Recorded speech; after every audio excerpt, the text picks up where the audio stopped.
Good evening. My name is Jorge Bromberg. I am a second-year concurrent degree MBA MPP student at the UCLA Under School of Management and the UCLA Luskin School of Public Affairs. And I also serve as co-president of LABA, the Latin American Business Association at UCLA Anderson. It is an honor and privilege to welcome all of you here tonight for the UCLA Anderson's Global Management Speaker Series event with a very distinguished guest, the Mayor of Los Angeles, Mayor Antonio Villaraigosa. I hope all of you enjoyed tonight's event and learned about the opportunities Los Angeles offers as a major global gateway for international trade, investment, and tourism, particularly with Asia and Latin America. It is an absolute honor for us to host Mayor Antonio Villaraigosa at UCLA Anderson. Before tonight's talk begins, please let me introduce Judy Olin, Dean of the UCLA Anderson School of Management and the Johnny Anderson Chair in Management at this school, who will introduce Mayor Villaraigosa. Since her appointment in 2006, Dean Olin has strengthened UCLA Anderson's focus on international business and global management. Under Dean Olin's leadership, the school has hired a record number of faculty from the world's best research institutions, launched new programs, initiated a diverse set of global degree and immersion courses, and developed target partnerships with an emphasis on Asia and Latin America. Also, under Dean Olin's leadership, the Center for Global Management was established. The Center for Global Management is the organizer of tonight's conference. And on behalf of the center, I'd like to thank the UCLA Luskin School of Public Affairs and the Latin American Business Association as co-sponsors of this event. So please join me in thanking and welcome the Dean of UCLA Anderson, Dean Judy Olin.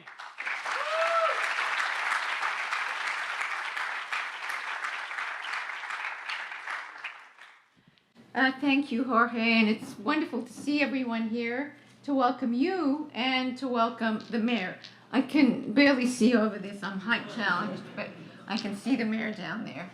Our topic tonight is, as you see here, positioning Los Angeles as a world-class destination for foreign investment, trade, and tourism. Of course, we all know that from inside, but we want to hear it from the mayor's perspective and what he's done for the city since his term began.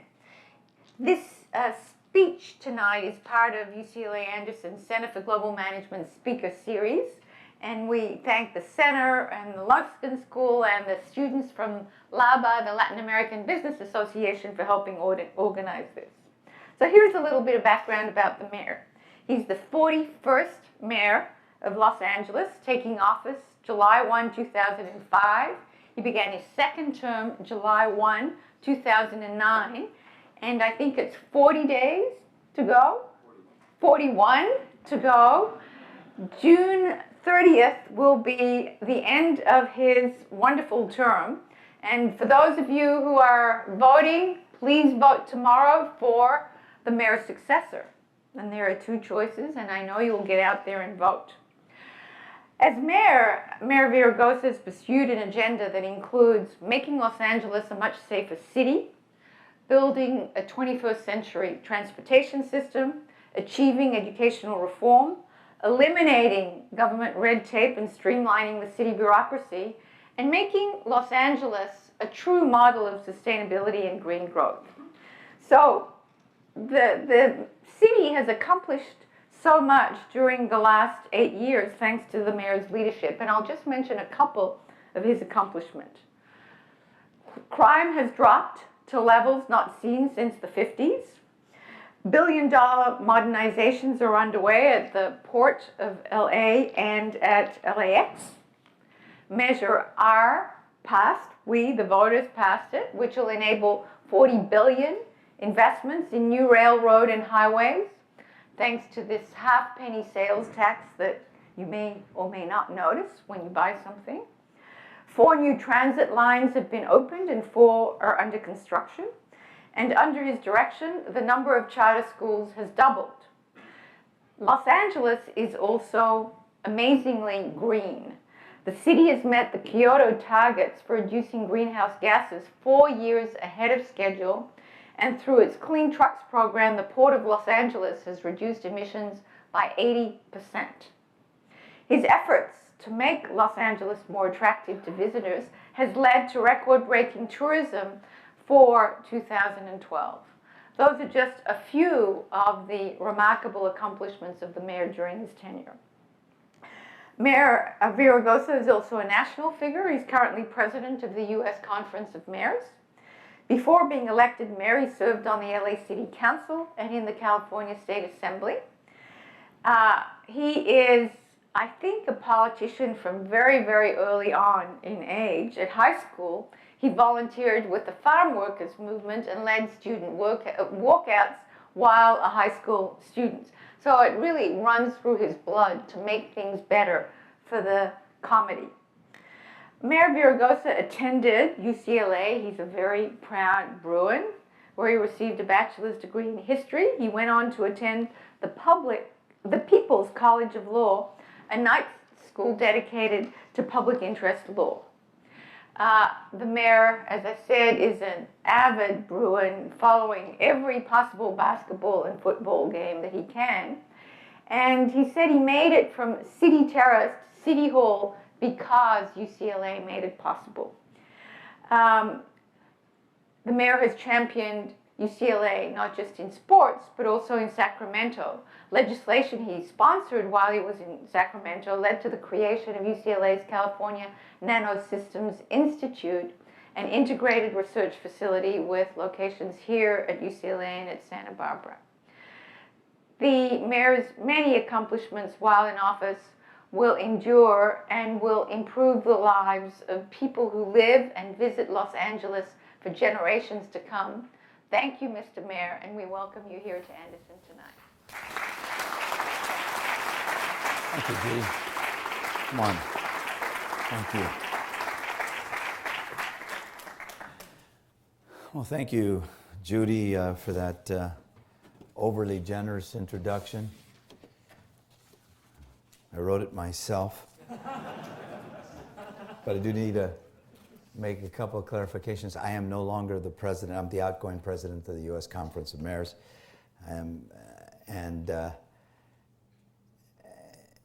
But there were a couple other things, but I'll speak to them as we go on. I want to thank you all for having me here and for the invitation to participate in this discussion series. And I'd like to acknowledge, I know Marian Anderson couldn't be with us today, and her husband, who gave this very prestigious school its name. I want to acknowledge them, of course, and just share with you a few facts. I don't want to go too long in my talk. I prefer doing a question and answer and give people an opportunity to discuss. But, I want you to consider some key facts about LA. Our infrastructure connects us to the world. The Port of Los Angeles is the nation's busiest. LAX is the world's 6th busiest airport, and it's the only U.S. airport to rank in the top 5 for both passenger and cargo traffic. Last year, LA became the first customs district to top $400 billion in world trade. Tourism is one of our leading industries, and last year, a record 6 million international tourists stayed here in LA. China is our number 1 overseas tourism market. The population of LA is incredibly diverse. More than 140 nationalities are represented in our city. You can hear more than 220 different languages spoken. We have many nationalities that have their largest population here outside of their country of origin, not to mention the nationalities who have their largest population in the United States. And our economy is deeply engaged and integrated with the world economy. Over the last 8 years, I think we've built on our international connections. We don't want to be a passive recipient of global trade and tourism flows. We want to be an active participant in shaping those flows. We want to be globally intentional and a global networker. And when I say networker, I mean that literally.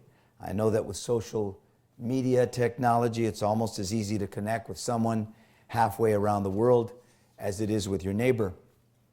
But I said at the commencement address at American University of Dubai that relationships matter. So when it comes to cementing those relationships and creating productive international partnerships, there's no substitute for the old school handshake and a face-to-face meeting. In 2006, I took my first trade mission to Asia. We went to China, Korea, and Japan. And while in China, we opened the first LA tourism office in Beijing to increase air service between LA and China and to create passenger demand. Now that was 2006. We had only 2 daily flights to China, one to Beijing and one to Shanghai. Today we have 6 daily flights from LAX to China on 5 different airlines. We've also increased visitation from China by over 300%. We opened the first city-owned, city-run tourism office in Beijing. A lot of people said, well, why are you doing that? We had done some analysis and realized that the Chinese were growing a middle class faster than any country in the world, that the number one place they wanted to come to was LA, and so we've accommodated them. Companies like BYD and China Telecom have made significant investments in LA. So we went back to China, Japan, and South Korea again in 2011. While there, I met with then Vice President Xi Jinping. We connected on important matters affecting LA trade with our city.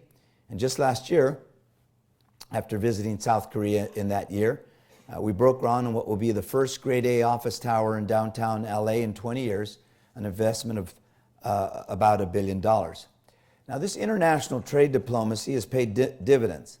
It's no accident that China's President Xi Jinping made a return visit to LA as one of only 3 stops on his historic U.S. visit in 2012. The Chinese leadership understands how important it is that the economic and cultural relationship with this region be fostered. Last year we traveled to Chile, Brazil, and Colombia, 3 of South America's most critical economies. We met with Chilean President Sebastián Piñera, former Brazilian President Lula da Silva, and Colombian President Juan Manuel Santos. In Chile, we signed an agreement with Startup Chile, an innovative program started by the Chilean government to build their entrepreneur ecosystem. Our agreement connects those entrepreneurs with resources here in LA to continue their growth in the U.S. In Brazil, we met with leading executives of the sugarcane and ethanol industry to begin discussions on future sugarcane-based ethanol trade development. Next week, I'll be going back to Beijing for a short trip to ensure our relationship with China remains vibrant and that the new leadership is ready to continue a strong relationship with our city and its next mayor. The result will be a solid foundation of business, cultural, and political ties. Besides top governmental leaders, I'll meet with China Shipping, one of the largest customers of the Port of Los Angeles, to encourage greater investment at the port. We'll also meet with Chairman Wang of Dalian Wanda, who recently purchased AMC Theaters and is one of China's largest property developers. We'll discuss investments in Los Angeles, in real estate, and in the entertainment industry. We worked hard to build a supportive infrastructure of resources and research to expand our exports. We've been an active, and I spoke with someone a few minutes ago, participant in the Brookings Institute's Metropolitan Export Initiative. We were the first participating city to release a regional export plan, and as a centerpiece of this plan, we launched the LA Regional Export Council, with which this institution is very involved. Now, the LA Regional Export Council is a public-private partnership that will oversee the export services infrastructure that regional businesses need to become successful exporters or expand their already existing support opportunities. Now, the global consumer market is enormous, but 95% of the world's consumers live outside of our borders. We want them to buy goods made in LA. And part of our globally intentional strategy has also involved significant investments in our most important infrastructure. Over the last 8 years, we've dramatically expanded LA's world-class infrastructure network. Spent about $1.5 billion over the next 5 years in capital improvements, particularly by deepening its main channel to receive the largest vessels calling U.S. ports. You may have read that LA and Panama are in some kind of competition, and while that's true, we're ready for it. Early on, we made an investment to deepen our harbor. And what people don't realize is Panama will be able to accept this generation of ships. We're going to be able to accept the next generation of ships as well. I think one of only 3 ports in the United States that will be able to do that. At LAX, we're investing over $4 billion for modernization improvements, specifically at Tom Bradley International Terminal. I don't have to tell you, those of you who fly through that terminal, let's be honest, it hadn't been updated since 1984, the Olympics. But when complete, it will have a capacity to welcome more A380s than any airport in the United States. And it will be this June, coincidentally, a few days before my departure, it will open and be among the most beautiful anywhere in the United States. Now, when I said to you that we went from 2 to 6 international dailies from China alone, just in the last few years, what you got to understand, each international daily generates $623 million for the LA economy. So this is a big deal. It's why you'll see me at every opening, welcoming these planes, because they generate about 3,120 direct and indirect jobs, which is why modernizing the port, modernizing the airport are so critical. Now, in my introduction, it was mentioned that we passed Measure R. Measure R is an investment of about $40 billion in our transportation network. You heard the introduction. We are building more light rail in LA than in any city in the United States of America. Now, this is the city, as you all know, that's known for its addiction to the single passenger automobile, a city of sprawl. But that alone will be a game changer for this town as we build out that transportation system. Why?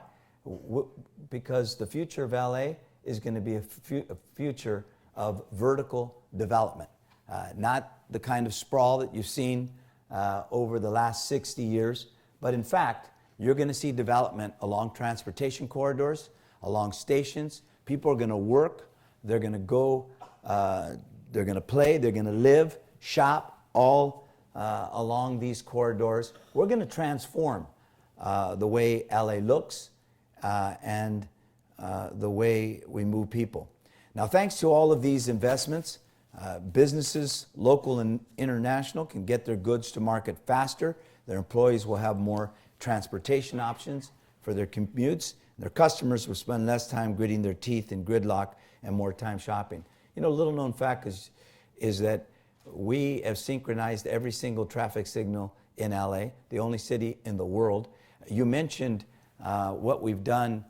It's actually 90% reduction in truck emissions at the port, a 76% reduction in diesel particulates, sulfur oxides, a 71% reduction in diesel particulates, and a 51% drop in nitrate oxides. We're at 20% renewables at our utility, very important. We hit Kyoto. We not only hit Kyoto, we're 28% below Kyoto, the #1 American city in dropping carbon emissions. So that you understand what 28% means, Toronto's at 34, Berlin's at 36, Copenhagen and London are at 40. No American city has moved as far and fast as we have over those last 8 years in that regard. Now, thanks to these and other steps, we're creating an economic ecosystem where entrepreneurs from all over the world can build a great global company, not just domestically, but internationally. Look at Don Chang, founder and CEO of Forever 21. After immigrating from South Korea, he started with a tiny clothing shop in East LA, in Highland Park to be exact. He built it into a multi-billion-dollar global force in the fast fashion retail industry. Or Eva Wong, who came to LA from China as a physicist, but the only work she could get was as a telemarketer to Chinese-speaking residents. Through that work, she recognized a void in the marketplace and built a multi-million-dollar telecommunications firm employing 10,000 people worldwide. I like to say that one of LA's strengths is its diversity and the fact that LA doesn't care who your father is. In my case, they don't care that I didn't have one. And with Judge Walker's decision on marriage equality, LA doesn't care if you have two of them. Well, it's true. But why is that important? Why is that important? I'll tell you why. What people don't realize about LA, we're 42% foreign born. Yes. And 44% of all the new businesses that are started by immigrants. So this diversity is important. When I talked about the LA Regional Export Council, why is that important? Because we're targeting small and medium-sized businesses. Many of them are immigrant. Who do they want to do business with? They want to do business with the home country, with the old country. And we're going to help them do that. As I said, we were the first to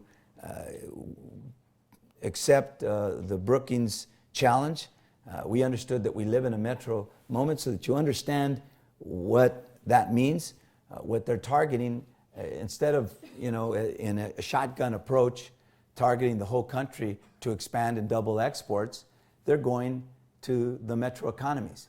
If you took the top 10 economies in the United States, metropolitan economies, the top 10 economies in the United States are a $5 trillion country, if we were a country. So that's, the list. It's LA, it's New York, it's Chicago, Houston, the DC area.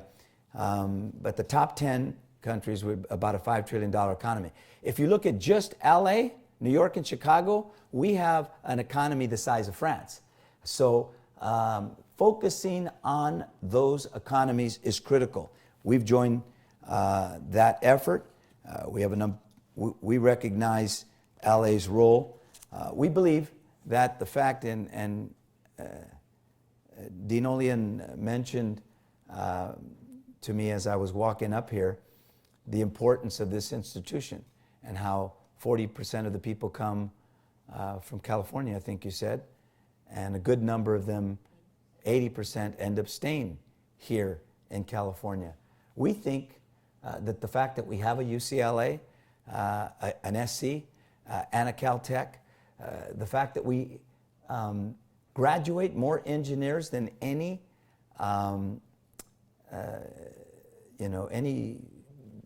region in the country, and the fact that those three universities that I just mentioned, among the others, those three have more patents than any three universities anywhere in the country. So we believe that for all of those reasons, LA needs to look particularly east to China, Korea, Asia, and south. And this city is poised to do that. And which is why 8 years ago, or really 12 when I first started, I talked about LA being the Venice of the 21st century. I believe that LA is to the world what New York was in the 20th century and London in the 19th. And I say that isn't just the hyperbole of a guy who wanted to be mayor. I say that as I'm leaving because I believe that. This is a Pacific century. This is our century. And we are the capital of the Pacific Rim. And taking advantage of that for trade, tourism, foreign direct investment is critical to our future. Taking advantage of the diversity of this town, the fact that we're connected all around the world is particularly because by the way, 64%, I said 42% foreign born, 140 countries, 220 languages. We also, 64% of LA comes from Latin America, Asia, and Africa. So those are where some of the fastest growing economies are, and we're poised to take advantage of that. And so with that, I think I'll sit down and we'll have our conversation and then some questions from all of you. Thank you very much.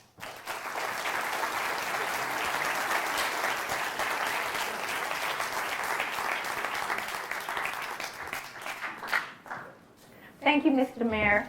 And I took a lot of notes because I love LA, and you gave me even more reason and ammunition to love LA, because this is where it's happening. I think this is the bellwether of the future economy of the 21st century, and we thank you for all that you've done to make that happen.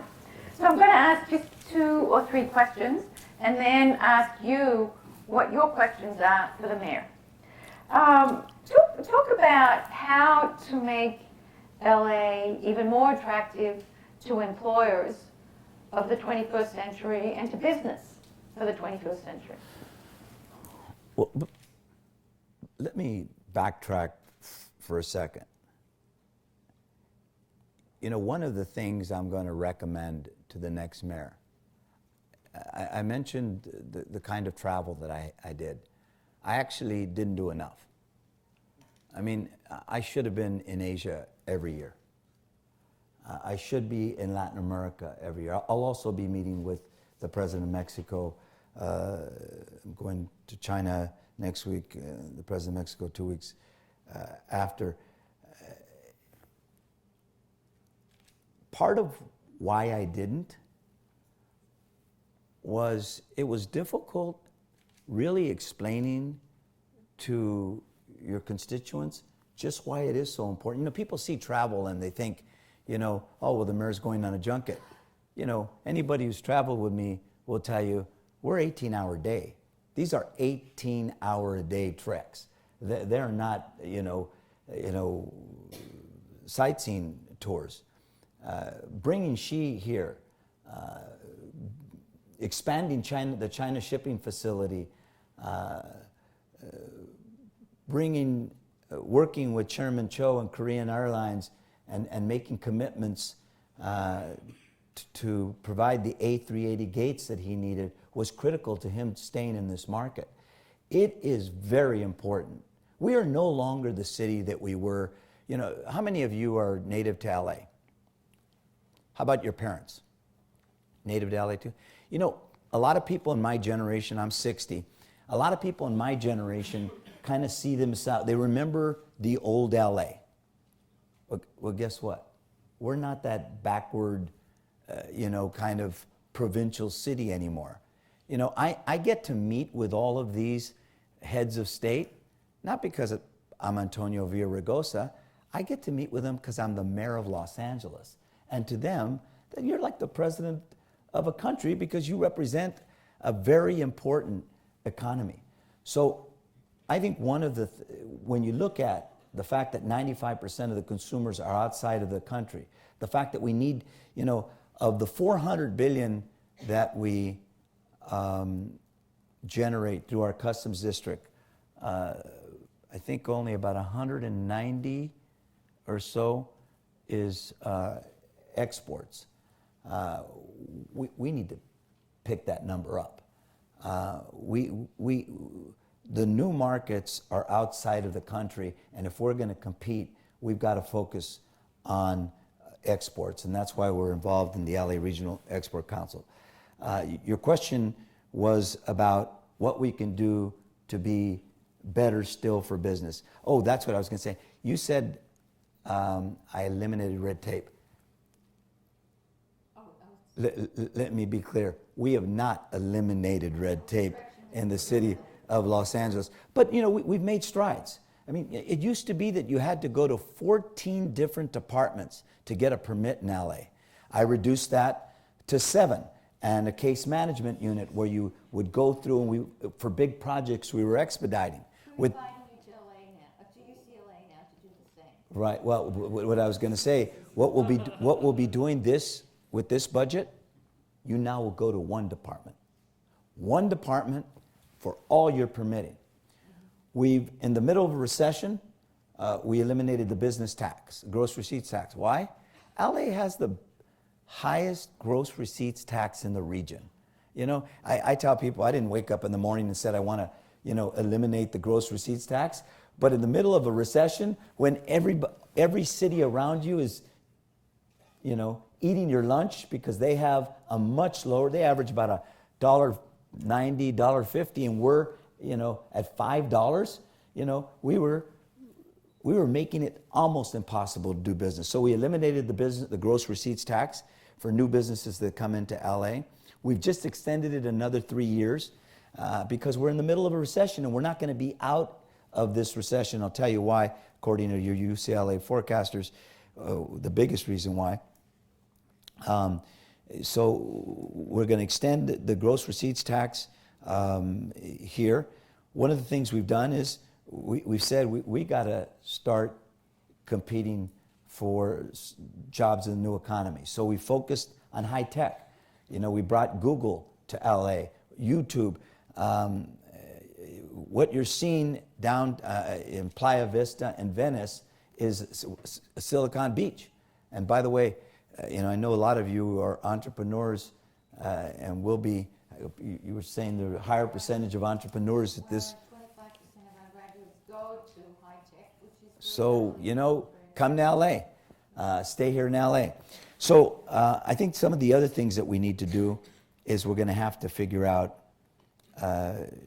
we hadn't done zoning changes since the 1940s, and we're in the process of doing widespread zoning changes and entitling around transit stations and transit corridors. That's going to be a big push to do development here. I mean, when you think about it, while it's true that downtown and Hollywood are enjoying a renaissance that we haven't seen, since the 1950s, we could do a lot more. And as I said, the goal of building this transportation system isn't just congestion and traffic. It is also remaking the city, reimagining what LA could look like. I think we in the area of clean tech, we've leveraged UCLA, SC, and Caltech. Also, that's probably the area that we've done it the most. We need to leverage those universities even more. We actually have a memorandum of understanding with all three of them. There's nothing that these universities ask me to support that I don't, and I do support them because they're so important, as you said, to LA's economic future. Well, thank you for that, and we've certainly enjoyed your support over the years from when you were here and when you were in Sacramento. But let's say you were reborn and were on July 1 becoming the next mayor of LA. Reborn? Reborn as the next mayor of LA. What would be your first two priorities? Well, it would be the same priorities I've had over the last years. One of the reasons why tourists are coming to LA is we're safe. We're safer than any time since 1952. I was shining shoes in 1958 and 59 downtown. We're safer than any time since 1952 on a per capita basis. In the 1990s, we were the most violent big city in America. Today, along with New York, we're the safest big city in America. Safety is critical for a city to grow. Safety is critical for businesses to come to. Safety is critical for tourism and investment. So I would continue to make public safety a priority, so that you understand safer than any time. Since I've been mayor, a 49% drop in violent crime, a 49% drop in homicides. In the gang capital of the United States of America, a 66% drop in gang homicides and a 55% drop in gang crime. We have gone from, I think 33 homicides per 1,000 to less than 7, or about 7. So that's one. Two, education. Everybody, we're not going to, we got UCLA and SC and Caltech, and then we've got, Loyola and, the Pepper, all the good schools, the CSUs, and they bring out, they also graduate good people, trust me. I have Harvard, Yale, UCLA, all the great schools. I have some state college kids who work, work harder and smarter too. So don't think for a moment that they aren't talented. There's only a finite number of people that can come into these great institutions. But when I became mayor, I didn't have any oversight over the schools, but I said I was gonna get involved. And the reason, we had a dropout rate of more than 50%. We're not going to be the 21st century city, the capital of the Pacific Rim, if our kids can't read and write. So here's some stats. We've doubled the number of successful schools at 800 and above on the Academic Performance Index. That's what the state says is a successful school.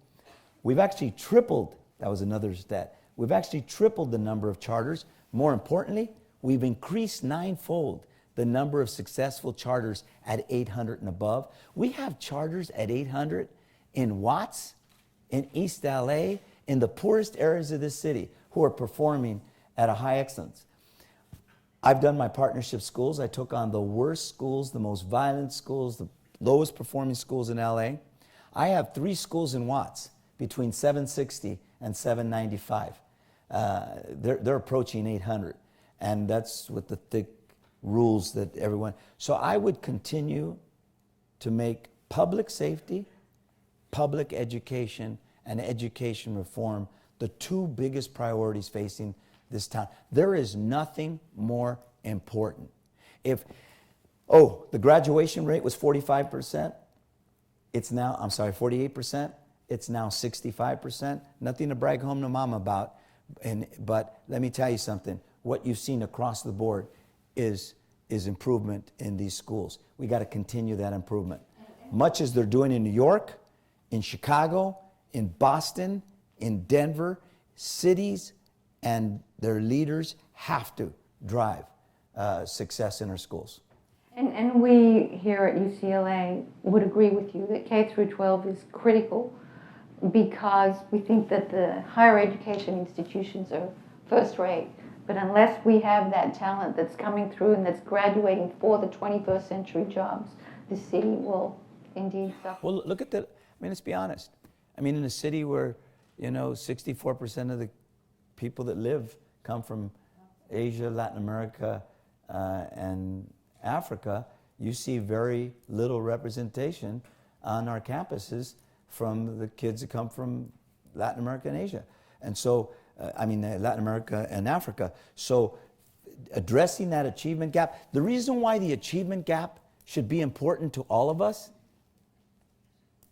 is that we're going to be 2.3 million down by 2025 in the number of college graduates and specialized degrees that we need. It's all because of the achievement gap. LA is a big contributor to that.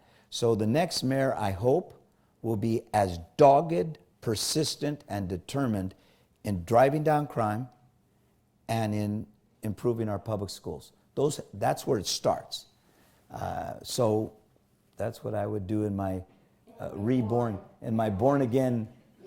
By the way, just so you know, everybody, 6 years ago, I had an opportunity to extend term limits for the mayor when I supported extending term limits for the city council from 2 terms to 3.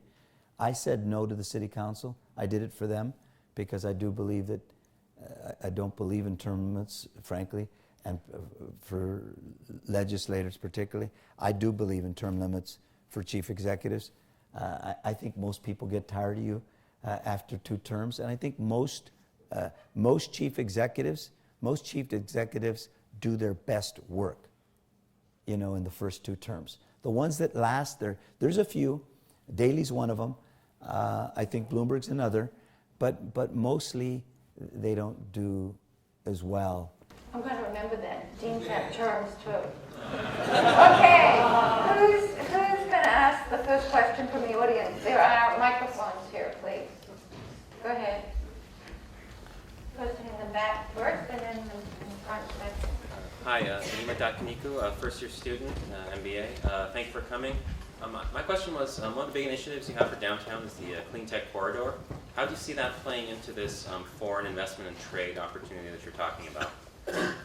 Clean tech, I mean, one of the things early on that I did, I mean, because look at how difficult it is right now nationally for us to have a serious debate around addressing our carbon emissions and climate change. I mean, you know, you have a good part of the House leadership and the House that doesn't even believe in the science, that basically is disputing what 97% of, you know, climatologists believe that the Earth's getting hotter because of us, in no small part because of us. So one of the things I saw early on, and where there's been resistance, you know, we're at 20% renewables. We were at 3 when I started. We're conserving a lot more energy than we did when I became, and that's the cheapest form.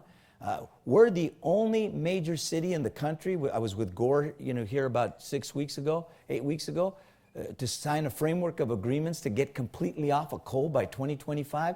This is game changing, everybody. We use the same amount of water that we did in 1970, the lowest per capita use of water in the United States. So all of these things can help us, we can leverage to develop technologies and export those technologies. We're becoming a clean tech center of the United States. That's why I signed an agreement with UCLA, SC, and Caltech. That's why we're going to build the clean tech corridor there. You know, it slowed down because of the economy, but it's back up going. It's going to happen it's done. It just, the other mayor will be able, the next mayor will be able to, you know, to kind of celebrate it, but we'll probably open it just before I leave. We have the Kretz Innovation Center as well to leverage those technologies, but very, very important. I see clean tech being something that we're going to export, the technology of it, around the world over time. And in every trip to China, Asia, or Latin America, people want to know about you know, our clean tech industry. Thank you. Hey, I have more of a managerial question, seeing as we're Okay. at Anderson School. I come from a city called Detroit. It's a place with lots of opportunity, but the leadership and a lot of things just haven't happened for it. So what I would like to ask is what your approach has been and what your experiences has taught you about working with different levels of government, like the county government, the Department of Health Services, federal people, and international governments as well. And how would you recommend this to other mayors or politicians? Basically, just how do you get stuff done when there's so much going on? And introduce yourself, if you don't mind. Claude Miller. I'm an undergraduate in sociology. Hey, Claude, how are you? You know what I would say? I've surrounded myself by the best and the brightest. Brian Curry, who's here with me, was a vice chair of litigation for O'Malveny. He's my top lawyer, and he's, for the last couple of months, also heading up our economic development efforts. I have Nicole, who's also here with me. She's in your graduate school of business. I have some of the most talented people anywhere in the country. I think President Obama hired 4 of my deputy mayors at assistant secretary levels. I have really top-notch talent. How do I manage? I think it's part of the inference of your question. You know, I don't get into you have to do so much as mayor. You know, we've just touched the surface of the environment, you know, public education, public safety, you know, transportation. We didn't even talk about housing and homelessness and all that we've done around greening LA, you know, expanding. I have really top-notch people. I set high standards and goals for them. I don't micromanage them. I do hold them accountable. I've never been one to get into the weeds of the I've seen, without criticizing some of our electeds, I see them talk, and they know every little detail of the public policy, and they don't get a lot done. This is a job where you got to do a lot of things, multitask on steroids. So I have, I like my folks to debate. I'm a Democrat, but I have Republicans, I have Democrats, I have folks all across the spectrum, in the middle. I like them, I tell them defend your position, and if you can't convince me, then stand down. And I make the decisions. I think a leader has to be decisive. You can't be afraid to make a mistake. Do you know how many mistakes I've made? But I said at my last State of the City to the next mayors, hey, swing for the fences. If you listen to the Monday morning quarterbacks every day, to the newspapers, what do these people know? They write about what you did that weekend. You got to be able to be a risk taker. You got to be a good listener. You got to get to the meat quickly. I do have legal training, and one of the things that helped me is that I can almost always they'll have a 1 hour presentation, and 5 minutes in, I pretty much have got what the essence of what they're going to get to. Now I wait to hear the rest of it, but you kind of cut through the stuff. I will say this, because you mentioned city, county. What my colleagues around the country have said, in contradistinction to Bloomberg and Daley and now Rahm, Menino, and we have a weak mayor system. I think for LA to really, for the next mayor, and it's going to be very hard to do this politically, I think we should be a city and county both. I think we should run our own transportation system. We passed Measure J. You didn't talk about Measure J. Measure J was a way to accelerate Measure R, 30 years of funding in a 10-year period of time. America Fast Forward, which I initiated across the country and got a couple hundred mayors, and then the president and both the Republicans and Democrats behind, will create 1 million jobs by incentivizing cities to put up our own money. So I tried to accelerate 30 years and 10 years of funding. 70% of LA voted for it, but the county didn't. So we lost, even though we got 66% of the vote, it wasn't 66.7. So I'd like to see, I wish we were, I think to be more effective, we should be a city and county both. I think the mayor should run the schools. There is no question. And I know it's controversial with some people, but let me tell you something. You need one person in charge that doesn't pass the buck. We have got to take control of our schools. They're the most critical, engine of the future. And then I think we got to reduce the threshold to pass bonds and taxes to 2/3 is it's untenable. We had a landslide in this town for more transportation investment. 66% is a landslide, and we couldn't get it done because you need 60, super landslide. So, I think those are important things. And then I think, in New York and Chicago, you have 51 mayors. 51 city councilors. We have 15 here. I would like to see for the next mayor, and these aren't necessarily going to happen in the next few years, but I think the mayor needs to have, you need to have a stronger mayor system here via land use than we currently do.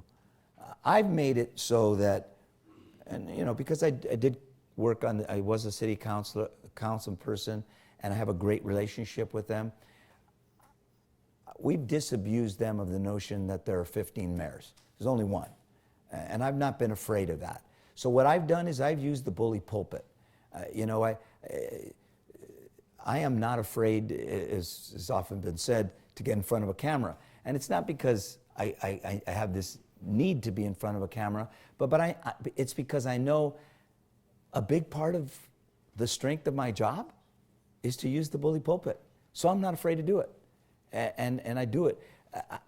I'd like to see more in the way of power in the mayor so that you didn't need the pulpit as much as we do. Thank you. Thank you. Unfortunately, unless you promise to give a 30-second answer to a 15-second question, we can't ask any more. So we'll have to be really, really quick, because we're running out of time. Go ahead. Introduce yourself, please. Okay, thank you. Thank you, Mr. Villaraigosa, for being here with us tonight. My name is Jing. Thank you for coming. Yeah, I come far away from China, but I'm studying here at the Luskin School of Public Affairs. This summer, actually, I'm taking an internship at the Port of LA, promoting international trade and tourism. Yeah. This is not a 15-second question. Okay. my quick question is, how would you picture LA in the future, its future role in an international relationship around the Pacific Rim? Because we know next month President Obama is going to meet President Xi Jinping in Rancho Mirage, is in metropolitan LA area. So, Thank you. okay. Kind of position, Ellen. Well, I see our future as very, very bright. And particularly if we continue to improve the quality of our schools. That's critical. Our kids have to be able to read and write, and we need to prepare them for the 21st century economy. I see our future is unlimited, and I really do believe, as I said, because of the issues of trade, tourism, foreign direct investment, the portal that we have to the east and the south, I believe that there's no city better poised than LA to take advantage of that future. And it is important. Xi will be here, President Xi will be here at Sunnylands, as you said, next month. I hope to visit with him next week. And from my vantage point, those personal relations, very, very important for the president, for a mayor, for a governor. I defended our governor when he went to China because some criticized him, and I said, hold it, are you kidding? You know, he needs to be there every year. And that's what I would suggest to the next mayor as well. Well, we want to thank you so much, Mr. Mayor, for